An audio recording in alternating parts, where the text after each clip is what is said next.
மாமா இதில் இருக்க மாமா கூப்பிட்றேன். ம் போட்டுருமா.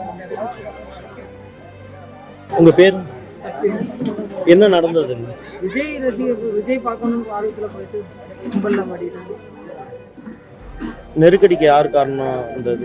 எல்லாமே ஒரு இவங்க போன தப்பு, அங்கே பாதுகாப்பு குறைபாடு இருக்குது. அப்போ ஆர்வத்தில் ரசிகர் வந்து இந்த தப்பு தான் போயிடக்கூடாது. என் வீட்டுக்காரமா இவங்கெல்லாம் போயிடக்கூடாது. நடிகரை பார்க்கணும்னு போயிட்டாங்க. சொல்லுங்க. அதான் யார் நம்ம மேலேயே குறை வச்சுருக்காங்க. ஆனால் பாதுகாப்பு குறைபாடு